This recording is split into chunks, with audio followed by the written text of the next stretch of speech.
नमस्कार. श्री गणेशाय नमः. मी प्रसाद गंधे आपल्या अध्यात्मावर बोलू काही या यूट्यूब चॅनलमध्ये आपल्या सर्वांचे स्वागत करतो व आपल्या सर्वांना नमस्कार करतो. आज आपण अधिक मासातील अध्याय 14व्या दिवशी 14व्या अध्यायाचे श्रवण करूया. काल बऱ्याच जणांनी आपले जे दर्शक आहेत हिंदी भाषिक आहेत त्यांनी कमेंट्समध्ये टाकले होते की हिंदीमध्ये सुद्धा आपण थोडेसे सांगावे, तेव्हा मी आज यथाशक्ती प्रयत्न करेल. तर दर्शक हो, आज हम अधिक मास ग्रंथ के पवित्र ग्रंथ के 14वें अध्याय का श्रवण करेंगे. श्री गणेशाय नमः. ओम नमो भगवते वासुदेवाय. अध्याय 14वा. श्री गणेशाय नमः.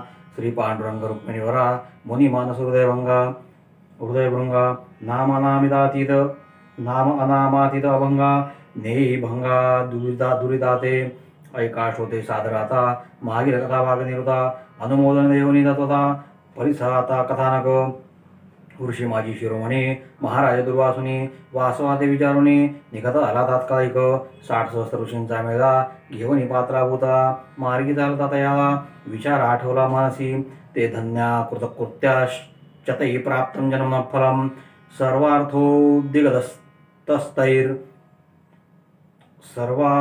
सर्वार्थो दिगतस्तुर्यर्दत्तं द्वादशे दिने कलायामपि द्वादशायां मन्नदानं करोति यः सौभाग्यं वर्धस्तस्य तस्यायुर्नवहीयते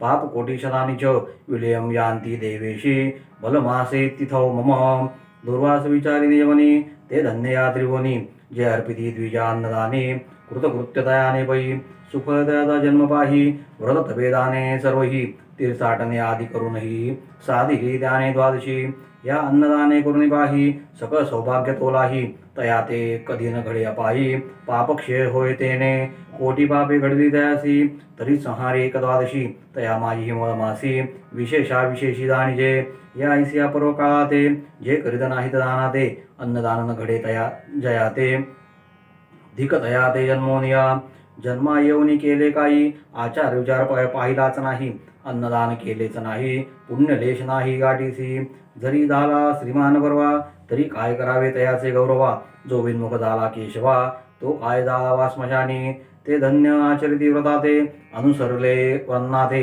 तेची प्रिय केले भगवंते पापलेश तया ते नातये म्हणून धन्य तो अंबरीश जो दाना माझी दानाधीश सकळ भुसरा माझी ईश नसे लेवलेश पापाचा त्या ते छळावया पाही आम्ही जात सोलवलाही तया रक्षिता शेष जाई न चले नवाई आमची तेथे पुण्यवंत तो भूपती जाण करू तयाचे दर्शन मग अग्रभागी जे कथन सुखे करुणी घडे तो ऐसी चित्ती विचारणा करुणी चालला ऋषी राणा तो रे पावला नृपभुवना केली गर्जना समस्ती जय जयकाराचेनी घोषे ऐका नृप संतोषे अति उल्लासे मानसे सामोरा येत नृपतया ते दंड प्राय लोटांगणी समस्ताते नमोनी बद्ध असते प्रवर्ते स्तवनी मधुर वचने आनंदे ते धन्य या संसारी नर ऐकता आनंदी द्विजवर अर्पिती पूजा प्रकार आणि अग्रहार द्विजाते भोजनाते इच्छिती पदार्थ वरी धनवस्त्रासहित तयावरी कृपालनंद निवारी आघात निजांगे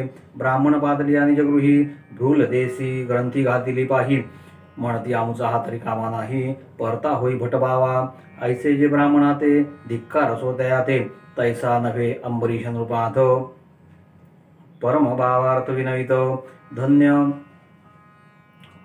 म्हणत धन्य आजीचा पर्वकाळ माझा भाग्योदय झाला सफळ घेऊन समुदाय सकळ गृहापात्रान प्रार्थिता कोटी पर्वकाळ एकवटले किंवा चंद्रसूर्य एकवटले तेची फळ आजी लादले दर्शन दिदले महाराजा बोलून ऐसी मधुरवाणी आसन दिदले समस्ता लागुनी पूजा प्रकार आणवणे पुरस्कार पूजने अनुसरला तव बोलता झाला ऋषी बोल पोटी क्षुधेचा असे बंबोल तेथे पूजा प्रकार न रुचे सकळ विष होत सकळ मदाती कालशी असे एकादशी अवघा वेळ उपवासी संधी साधून द्वादशी पात लोठायसी तुझ्या क्षुधा हे पापिणी दारुण सुचो नेदी सद्दा स्नान पोटी पेटली या जठरान्न अन्ना परांना नेनेची या लागे नृपनाथा वरिष्ठा समुदायासी वरवंटा अन्न मोगरी धर्मिष्ठा आणि कवाटा न जावे. 3 प्रहर झाली आणि आम्ही जातसे स्नानासी, विलंब नाही स्नान संदेशी. सत्वर माघारे तसो ऐकून ऋषींचे उत्तर, म्हणे हर्षयुक्त नृपवर, म्हणे कृतकृत्य झालो फार, केला उद्धार महाराजा. आजी साधन द्वादशी, मी लादलो परम सुकृदेशी, पार नाही माझ्या भाग्याची, समुदायाची पातलेती. तरी स्वामींचे दये करून सकळ पदार्थ अनुकूल जाण, पर्यास एक विद्यापण, कृपा घना परिसीजे. माझा तवा लोट नेम, जो हरिहरा ते दुर्गम, तो सिद्धी न्यावाजी सुगम, कृपा करुणी दातारा. तरी साधीचे साधन द्वादशी, विलंब न लावावा स्नानासी, न होता भानोदयासी, भोजनासी बैसावे, हेची विनंती परिसावी. कृपा हत्वे सिद्धी न्यावी, तथा सुमने भटकोसावी, समुदाय ऋषी राहो. स्नानात गेला ऋषींचा मेळा, नृप पातला त्वरे पाकशाळा, 60 खंडी अन्न गोळा, 1,00,000 कवळी दुर्वासू. इतर मंडळी 60 सहस्त्र, अन्य पचवली षडस्त्र. राय सावरून स्नान संदेश, देवार्चनासी बैसला, षोडशोपचारे पूजा, अर्पुण्या गरुडध्वजा, पंचमहायज्ञ महाराजा, करुणी बैसला निवांत. राव बैसला मार्ग लक्षित, तव दिनकर उदयो होऊ पाहत, साधन वेळा तेने साधित. राव मनात गजबजला, म्हणून या लवड सवडी, दूत धाडिले अतितातडी, ते लक्ष्मी गंगेची धडी, ऋषी राया हकारिले. एरीकडे गंगादिरी, अगमर्शन ऋषी करी, कोणी शिरोणी जळा माझारी, स्नाने भरी सारी दादी. कोणी करतो स्तोत्रपाठ, कोणाचे न हलती ओठ, जप करती एकनिष्ठ, कोणी निळगंड आराधिती. ऐसे ब्राह्मण ठाई गुंत ते झाले ते समयी, तव राजूत पाहून हृदयी, घाबरेपणे बोलती. म्हणती महाराजा सत्वर, पाहत असेची नृपवार, भोजनाते होतसे उशीर, चलावे सत्वर स्वामिया. प्रत्युत्तर न देती बापुडी, एक धरून नासिक बोंडी, एक उघडी करुणी शेंडी. लवड सवडी झाडती, तव करुणी आगमर्शन, दुर्वास बोले वचन, अद्यापि झाले नाही ध्यान. जपदर्पणी विधियुक्त, भानु उदय न होता, केवी अर्घतर्पणाची वार्ता, जाऊनी सांगा नृपाथा, विधी विधानता सारून येऊ. आम्ही ब्राह्मण नसो अन्नार्थी, स्नान संध्या सारून बर्दी, बैसाव येऊनी पंक्ती, तैसी आमची स्थिती नसेची. जे न करती संध्या स्नान, विधियुक्त दर्पण, तैसेची सारथी भोजन, तरी ते ब्राह्मण नव्हेती. शूद्र होत ते नरदान, रवी तयाचे पितृगण, काय ब्राह्मण कुळी जन्मन, सार्थक कवण जन्माचे. तरी जाऊनी सांगा रायासी, क्षण एका अवकाश भोजनासी, सारुण्य नित्य नेमासी समुदायासी येतसो, सारुण्य नित्य नेमासी समुदायासी येतसो. ऐसे ऋषींचे उत्तर ऐकून दूत परतले सत्वर, जेथे असे नृपवर, सांग देव सत्वर वृत्तांत. नृपे ऐकून वचनासी, परम संकोचित मानसी, म्हणे विघ्न दिसे द्वादशी, न साधे साधनासी आजीपै. तरी उपाव करावा कवर्ण, परम कोपिष्ट दुर्वास जाण, शाप देईल न लागदाक्षण, परम विघ्न उदेले हे. आजपर्यंत साधनाशी पाही, अपायो घडला नसे काही. अहो देवा हे काही, कैसी नवायू देली. ऐसी चिंता करिता हृदयात, परम संचित रूपात, तव संधी पात्री तरित, साधन वेळा द्वादशी. मग नृपे विचारुनी मानसी, करिता झाला महायज्ञासी, नैवेद्य अर्पुणी महाविष्णूसी, देव तीर्थासी प्राशिले. सिद्ध करुणी आयती, मार्ग लक्षित नृपती, स्वस्थ बैसला असे चित्ती, ऋषी मार्ग लक्षितेस. एरीकडे गंगातिरी, ऋषी ते जाणवले अंतरी, मग उठता झाला झडकरी, समुदायसी ऋषी राहो. परम लगबगे ते अवसरी, पातळे नृपाचिया महाद्वारी, करुणिया जय जयकारी, म्हणे सत्वर सारी यज्ञाते, करुणी पंचमहायज्ञाते, नैवेद्य अर्पी देवाते, उशीर झाला असे भोजनाते, तुझ्या व्रताते नृपवरा. राय ऐकून यावचन, म्हणे सकळ विधी सारुण, करुणी तीर्थग्रहण, साधन वेळा साधिली. आता भोजन मात्र असे उरले, ऋषी म्हणे आहा काय केले, तू ते तव भोजन घडले, शेष उरले ते ब्राह्मणाते. तीर्थप्रसाद ग्रहण करता, तरी भोजना समानची तत्वता, आम्ही न सेवची आता, शेष अन्न नृपवर्या. तू तव परम सुज्ञराया, केवी आचरलासी हे क्रिया, म्हणून परमक्रोध ऋषीवर्या, हृदया माझी उपजला. म्हणे चांडाळा पाही आता, मज ऋषी ते उपेक्षित तत्वता, माझा महिमा तुवान नेणता, केवी अरता साधिले. क्रोधे थरथरा कापतसे, दोन्ही अधरपुटी हालतसे, सर्वांगी रुतलवतसे, काय बोलतसे राया ते. गर्व झाला तुझ्या मानसी, मीच साधितो द्वादशी, तरी स्वीकारी आता शापासी, भोगी गर्भवासी शतजन्म. ऐसा शाप ऋषी होता, घाबरा झाला नृपनाथा, म्हणे केवता उदेला अनर्था, म्हणून कापत थरथरा. पहा केवढा अनर्थ राया ते, अभिमान ओढवला तया ते, अभिमान साहे भगवंता ते, प्रिय तया ते निराभिमान, निराभिमान कर्म करिता तो परमप्रिय भगवंता, या लागी न धरीजे अहंता, जाण ते पुरुषांनी, पुण्यमार्ग आचरता पहा हो, तेथे उत्पन्न झाला पावो, म्हणून नाचराव हा हो, धणी ऐसे न म्हणावे, जे पुण्यकर्म आचरले ते केवी वाया गेले, ऐसे न म्हणावे पहिले, ते ऐका सावधान, भावे विण देवादिदेवो, केवी आतुडले पहा हो, परी केली या कर्माचा निर्वाहो, देवादिदेव संपादी, जैसे उत्तम भूमी शिकण, पेरिता होय वर्धमान, जरी अपूर्ण झाला घन, परी न जाय कवण ते दिसे, तेवी सत्पात्री दान देता, ते वाया न जाय तत्वता, किंचित कृपाघन ओसरता, पीक हाता लागत असे, म्हणून या अनन्य भावे, निराभिमाने कर्म करावे, तेची प्रियकर रमा माध्यवे, भावार्थ भय करून या, असो आता हे समग्र, कथा भाग राहिला दूर, कर जोडून या नृपवर, उभा समोर ऋषींच्या, म्हणे स्वामी या महाराजा, कवण अपराध देखीला माझा, म्हणून शाप दिला ओजा, हे अदोक्षजा मानेना, ऋषी म्हणे ते समयी, तुवा तीर्थग्रहण करून पाही, माझे वचन सत्य नाही, भोजना वैसविसे आम्हा दे, पहा केवढे संकटी नृपोर, व्यसनी पडला साचार, परिकृपा तो सर्वेश्वर, जाणे अंतर सकळांचे, न पाचारिता ऋषीवरा, आले समुदायासी मंदिरा, तरी माघारी दौडत्या नृपवरा, अश्लाघ्यवाने दिसे की, या लागी गृही पातलिया भुसुर, तयांचे आतिथ्य करावे फार, तो शोन तयाचे अंतर, आशीर्वचना ते घेईजे, रिक्त असते दौडदा पाही, कठोर वचन बोलता तेही, तेने तो संतावून हृदयी, अंतःकरणी शापित असे, जरी द्यावया नाही धन, तरी बरवा कीजे सन्मान, परिवित्त असून देव वेदान, हे विहित पण साजेना, तरी थोडे अथवा फार, देवनी तो शिवावे अंतर, मग कृतज्ञता तुझ्यावर, सहजची येऊ पाहे, असंतुष्टा द्विजा नष्टा, हे प्रतिपाद्य वेद प्रतिष्ठा, या लागे कर्मश्रेष्ठा, विधी वाटा आचरिजे, ऐसे कर्म अंबरीश, करिता प्राप्त झाला नाश, मग हृदयी आठवी रमाविलास, केला ध्यास बहुतेने, म्हणे वैकुंठवासी रमाधवा, धाव कैवार्या, केशवा मी तव अनुसरलो जीवभावा, तुझी या सेवा जगदीशा, ब्राह्मण तव तुझे मुख, ऐसे जाणून या निष्टंक, व्रत आचरलो एकनिष्ठ, केवी हे अरिष्ट उदेले, कवण पातकाची राशी, म्हणून क्रोध आला तुझसी, या लागी शापितसे ऋषी, कवण उपायासी करू आता, तुझे जी मुख हे ब्राह्मण, जाणून मांडिले अन्नदान, आणि तुझे मुखे शापवचन, उचित पण केवी देवा, तरी कृपा तो दिनोद्धार, ऐसे वृद्धी विधिहर, तरी ऋषी वचनाचा वणवा थोर, शांत करी कृपागणे, हे देवादिदेवा कृपागणा, दया धुवा अगशासना, दिनोद्धारा पतित पावना, असुर मर्दना दयानिधे, तू तव कृपेचा सागर, ऐसे वददाती ऋषेश्वर, तेथे ऐसी हे लहरी क्रूर, पातली हरिहरा न लोटे, कवण पातकाचा ठेवा, मी तव आचरलोसे देवा,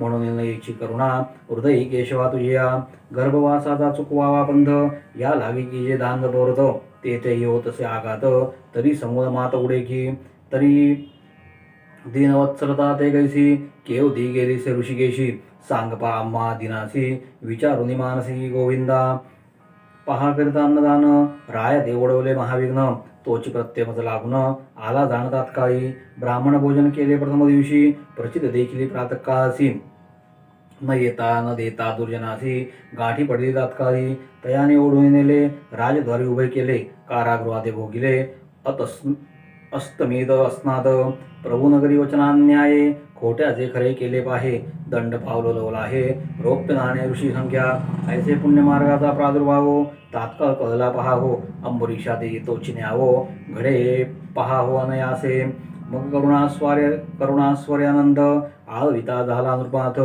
सर्वात्मात्मा जगन्नाथ, कळले हृदयगत राया ते, म्हणे दहावेन न करिता, ब्रीद बुडो पाहे तत्वता, मग माझी ही वत्सलता, केवी शोभे भूमंडली, मग पवनाते टाकुनी मागे, गरुडाते सोडून वेगे, धावणे केले लाग वेगे, उभा उभी अंतरंगी उभा ठेला, एरीकडे नृपचक्र चुडामणी, जोडण्या द्वयबद्ध बाणी, उभा ठेला असे ऋषी सन्निधानी, तो चक्रबाणी देखिला, सहस्त्र चपळे समान, तेज फाकले दैदिप्यमान, एकाएकी शेषजयन येऊन उभा ठाकला, राय पाहताच नयनी, दंड प्राय लोटांगणी, उभा ठेरा बद्धबाणी, स्तुतीस्तवनी अनुवादे, दुर्वासे घातला नमस्कार, उभा समुदायशी सत्वर, स्तुतिवादे जगदीश्वर, ऋषेश्वर पूजित असे, ऐसे होता ते वेळी, बोलता झाला वनमाळी, नृपवरा पाहून ते वेळी, मुख कोमाले दिसत असे, मग बोलत असे नृपवर, कथिता झाला समाचार, म्हणे परमकोपिष्ट ऋषेश्वर निरर्थक शापिले. ऋषी शापाचा वणवा, जाळू पाहे देह भावा, कृपाल तू मेघ केशवा, शीतल करी वर्षोनी. ऐकूनी कृपाची करुणा, बोले वैकुंठीचा राणा, म्हणे दुर्वासे न करिता विचारणा, शापिला राणा अंबरीश.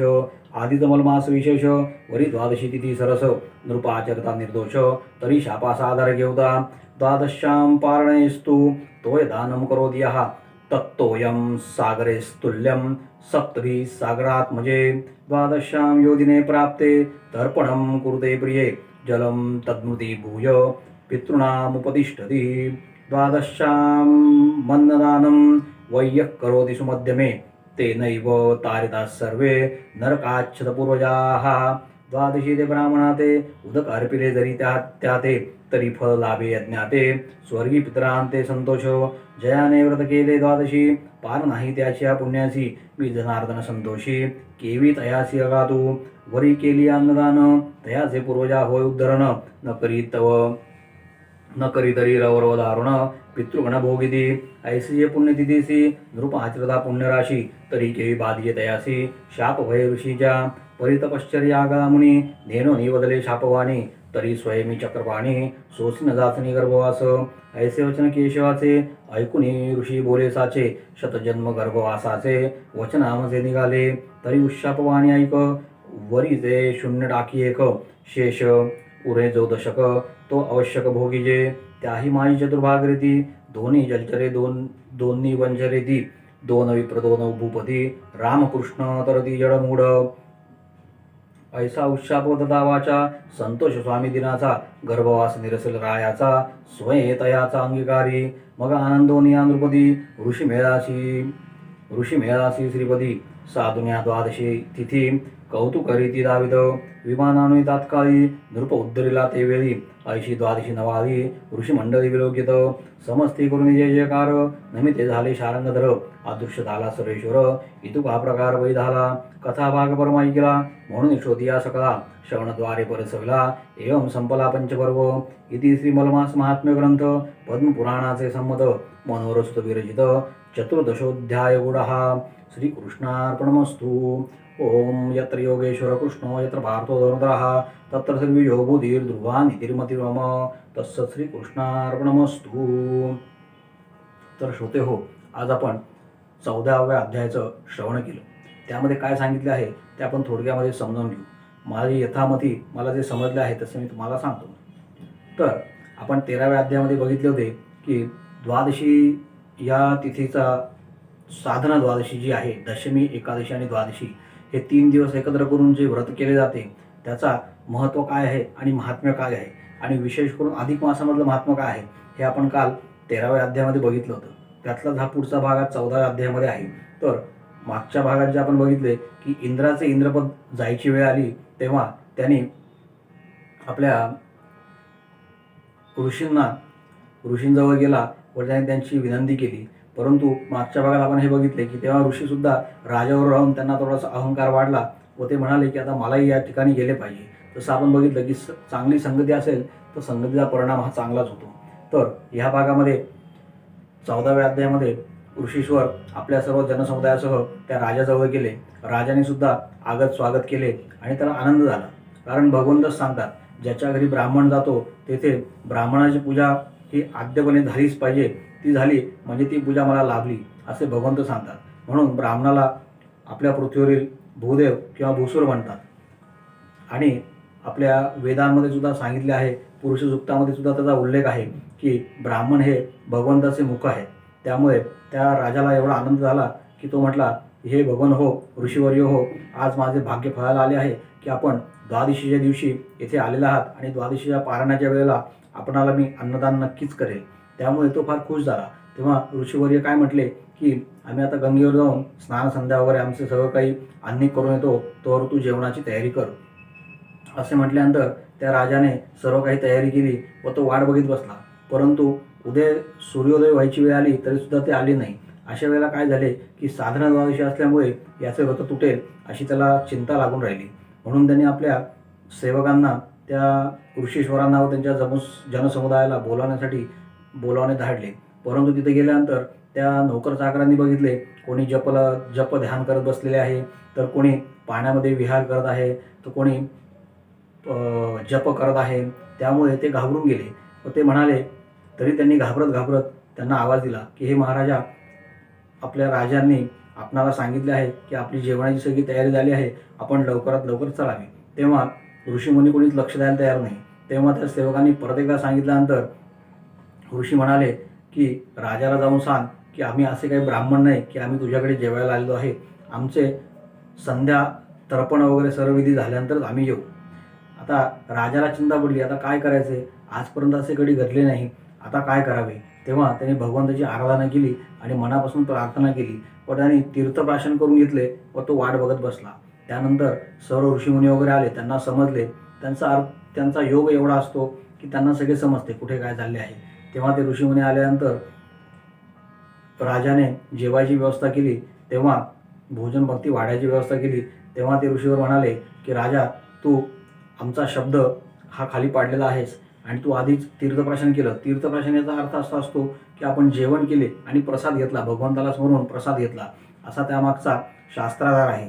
त्यामुळे ते ऋषी त्या राजावर रागावले की आम्ही येण्याआधीसुद्धा तू जेवण करून घेतले, आता हे उष्टे उरलेले आम्ही खायचे, हे चुकीचं आहे असं म्हणून ते फार क्रोधित झाले व त्यांनी त्याला शाप दिला की तुला आता 100 वर्ष गर्भवासामध्ये राहावे लागेल.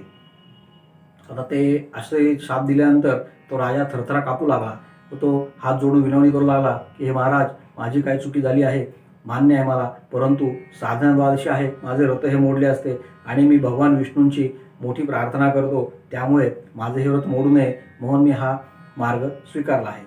व तो मनापासून महाविष्णूंचे फार स्मरण करू लागला व त्यांना याचना करू लागला. तेव्हा महाविष्णू तिथे प्रकट झाले व ते म्हणाले, तेव्हा त्या राजाने मनपूर्वक त्यांना नमस्कार केला व त्यांनी घडलेली सर्व घटना सांगितली. तेव्हा महाविष्णू म्हणाले की हे ऋषीश्वरा, तुम्ही त्यांना शाप दिला आहे, परंतु हा राजा परमदयाळू आहे आणि आणि तो साधन द्वादशीचे फार मोठे व्रत करत आहे आणि विशेष करून मलमासामध्ये या साधन द्वादशीचे फार मोठे महत्त्व आहे व तो तेच साकारत आहे. तेव्हा तुझा हा शाप जो आहे तो निष्फळ होईल, परंतु तू शाप दिला आहेस तर तुम्ही आता मी माझ्यावर घेतो असे म्हणून भगवंतांनी त्याला तथास्तु म्हटले. तेव्हा ऋषीवरे म्हटले की देवा, आज तुम्ही स्वतः शाप घेत आहात, तर मी तर बोलून गेलो आहे की 100 वर्ष गर्भवास तुला राहील.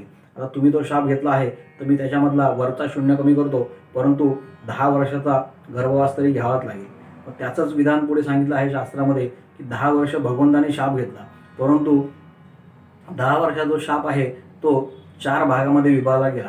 त्यातले 2 भाग म्हणजे जलचर म्हणून भगवंताचा जन्म झाला आणि 2 वेळा त्याच्यातला जो 2 भाग जे होते ते 2 भाग म्हणजे मनुष्य योनीमध्ये जन्म झाला. तेच जे आपण बघतो की भगवंताचा श्री राम अवतार आणि श्रीकृष्ण अवतार. तर या पद्धतीने असे घडल्यानंतर सर्वांनी भगवंताला नमस्कार केला आणि वरून भगवंतांनी वैकुंठामधून विमान मागवले व त्या विमानामध्ये त्या राजाला नेऊन त्याचा पुढे उद्धार केला व नंतर भगवान गुप्त आले. अशा रीतीने आपण इथे बघितले की भगवंताची सेवा केली असता भगवंत आपल्यावर कसे प्रसन्न होतात आणि आपल्याला कसे तारून नेतात. फक्त भगवंतावर आपली श्रद्धा पाहिजे. या पद्धतीने आज आपण द्वादशी या तिथीचा महात्म्य काय आहे आणि विशेष करून अधिक मासामध्ये साधना द्वादशीचं महात्म्य काय आहे हे आपण आज बघितले. तर आपण इथे थांबू. उद्या परत आपण नक्कीच भेटू पुढच्या अध्यायामध्ये. आजची सेवा भगवंत चरणी अर्पण करतो. तसंच श्रीकृष्णार्पणमस्तु. यामध्ये आपल्याला आजची कथा कशी झाली व आपल्याला निरूपण कसे वाटले हे नक्कीच आपल्या कमेंट्समध्ये बॉक्समध्ये टाका व आपल्या अध्यात्मावर बोलू काही या यूट्यूब चॅनलला नक्कीच आपण शेअर करा, सबस्क्राईब करा आणि बेलचे जे आयकॉन आहे ते दाबून नोटिफिकेशन ऑन करा, म्हणजे जसे जसे आपल्या चॅनलवर नवीन नवीन व्हिडिओज येतील त्यांची तुम्हाला माहिती मिळत राहील. तर आज इथे आपण थांबू. धन्यवाद. तत्सत श्रीकृष्णार्पणमस्तु. तो हमारे हिंदी भाषिक भाइयों और बहनों, आज हमने यहाँ पे अधिक मास, पवित्र अधिक मास में 14वें अध्याय का श्रवण किया और यथाशक्ति उसका निरूपण किया है. तो आप भी यूट्यूब चैनल पे जाके अपने अध्यात्म और बोलू का ही इस चैनल में सब्सक्राइब करें, लाइक करें और कमेंट्स बॉक्स में आपकी कमेंट्स, जैसे आपने कल बोला था कि हिंदी में बोलो, तो मैं प्रयास कर रहा हूँ. उसमें अगर कुछ कम ज़्यादा होता है या कुछ गलती होती है तो आपकी मैं क्षमा मांगता हूँ. तत्सत श्रीकृष्णार्पणमस्तु.